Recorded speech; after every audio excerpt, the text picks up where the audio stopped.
So friends, noun suffixes और adjective suffixes के बाद अब हम बात करेंगे वर्ब सफिक्सेस की, ठीक है ना। तो ये आप लोग सफिक्सेस थोड़ा अच्छे से तैयार कर लें ना, ये आप लोगों को बहुत सारे नए वर्ड्स समझने में हेल्प करेगा। बहुत सारे वर्ड्स की पूरी मीनिंग बदल जाती है, तो वहाँ पे ये आपके लिए बहुत हेल्पफुल होगा। तो वीडियो का आप लोग ध्यान से सुनिए, है ना। जैसे आपको एसएससी वगैरह में फिल इन द ब्लैंक्स आता है या वहाँ पे वर्ड सही करने के लिए आता है, तो कई बार सफिक्सेस मिस होती हैं। तो ये आप अच्छे से प्रिपेयर करिए, तो आपको गवर्नमेंट जॉब के लिए भी बहुत हेल्पफुल होगा। बाकी आपकी इंग्लिश तो इम्प्रूव होगी ही होगी, उसमें कोई दो राय नहीं है ना। तो सबसे पहले ईडी, जैसे कि आप लोगों को पता ही होगा, बहुत ही सिंपल ये सफिक्स है। इससे कोई भी वर्ड पास्ट हो जाता है, राइट। क्लाइम का क्लाइम्ड हो गया, मिस का मिस्ड हो गया, लाफ का लाफ्ड हो गया, कॉल का कॉल्ड हो गया, सी ए कॉल्ड हो गया, ठीक है, CALLED। तो ये आप लोग थोड़ा सा यहाँ ध्यान रखिए, ये पास्ट बनाया था। अगला है आपका EN। ये लगने से ना कोई चीज़ बिकॉम, इसका मीनिंग होता है ये ना कोई चीज़ उस टाइप का बन जाता है। जैसे फास्ट का फास्टन, स्ट्रेंथ का स्ट्रेंथन, है ना, सॉफ्ट का सॉफ्टन, अवेक का अवेकन, ब्लैक का ब्लैकन, ठीक है, ब्रॉड का ब्रोडन, फ्लैट का फ्लैटन, है ना, ग्लैड का ग्लैडन, टाइट का टाइटन, शॉर्ट का शॉर्टन, है ना। जैसे किसी चीज़ को आपने काट के छोटा कर दिया तो हम कहते हैं कि आपने उसको शॉर्टन कर दिया, है ना, या आपने उसको लंबा कर दिया तो लेंदन कर दिया, है ना। उसी तरीके से ब्राइट का ब्राइटन और डार्क का डार्कन, ठीक है। तो किसी चीज़ को कर देना वो या वो हो जाता है, तो उसके लिए हम EN यूज़ करते हैं वर्ब सफिक्स के तौर पे। अगला आपका ER, इसका मतलब होता है एक्शन और प्रोसेस, ठीक है। कंपेयर करने के लिए जब हम किसी चीज़ को यूज़ करते हैं तो वहाँ पे हम लोग ER सफिक्स लगाते हैं किसी वर्ड पे। जैसे लॉन्ग को हमने लॉन्गर कर दिया, है ना। जैसे मैं कहूँ कि this rope is longer than that, ठीक है, तो वहाँ पे लॉन्गर। बिग का बिगर कर दिया, है ना। If you want to see a bigger picture, ठीक है। फुल का हमने फुलर कर दिया, या फास्ट का हमने फास्टर कर दिया।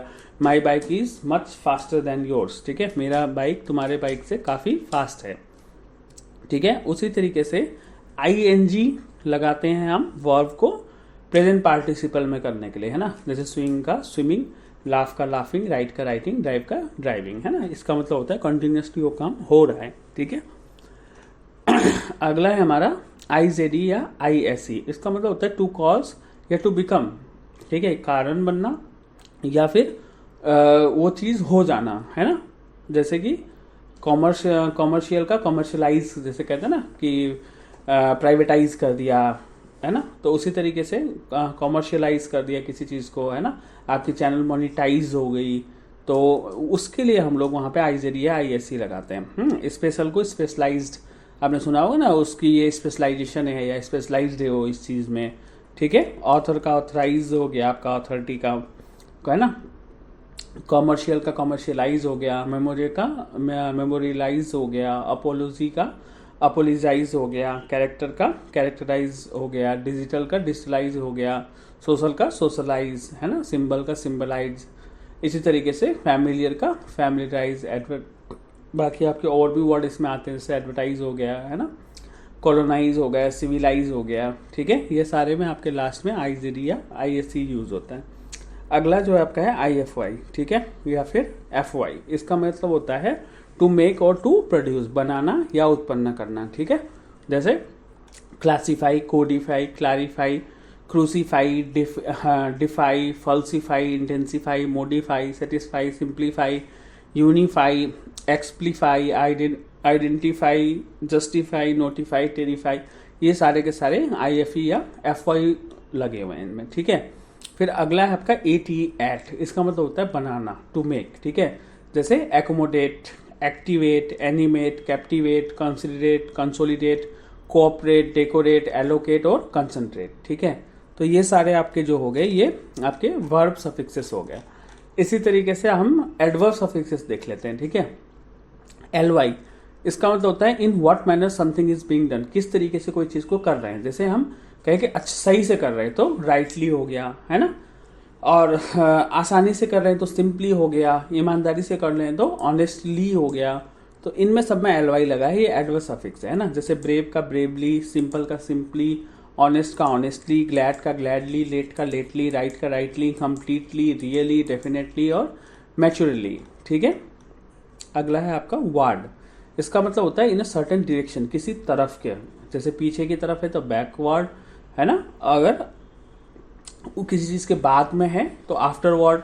उसी तरीके से और भी वर्ड इसमें यूज होते हैं, जैसे ऑकवर्ड हो गया या वेवर्ड हो गया, ठीक है।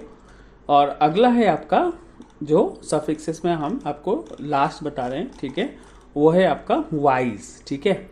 उसका मतलब होता है उस रिलेशन में, जैसे कोई चीज़ घड़ी की तरह चल रही है तो क्लॉकवाइज, है ना, या फिर आपका लेंथ वाइज, अदरवाइज दूसरे से रिलेटेड, है ना।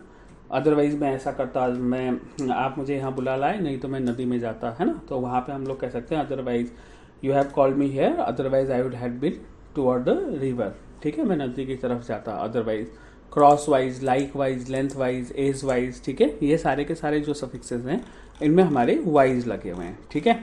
तो ये सारे सफिक्सेस यहाँ पे हमारा पूरा हो जाता है, ठीक है। आप लोग इसको अच्छे से याद कर लें, सारे तीनों पार्ट देख लें, वर्ब भी, सफिक्सेस तो आप सुन ही रहे हैं, एडवर्ब सफिक्सेस और नाउन सफिक्सेस भी, ताकि आप लोगों को कोई कन्फ्यूजन ना हो, ठीक है। और इनसे आप नए नए वर्ड और भी ज़्यादा बनाइए, और कहीं किसी वर्ड की अगर आपको मीनिंग नहीं पता तो आप हमें कमेंट कर सकते हैं, वो हम आपको क्लियर कर देंगे। या सेंटेंस फॉर्मेशन भी, है ना, मस्ट इंपॉर्टेंट है कि आप इनके सेंटेंस फॉर्मेशन, सेंटेंस यूजेस को सीखें, खाली मीनिंग याद करके कुछ नहीं होगा, है ना। बाकी चैनल को लाइक और सब्सक्राइब जरूर कर दीजिए।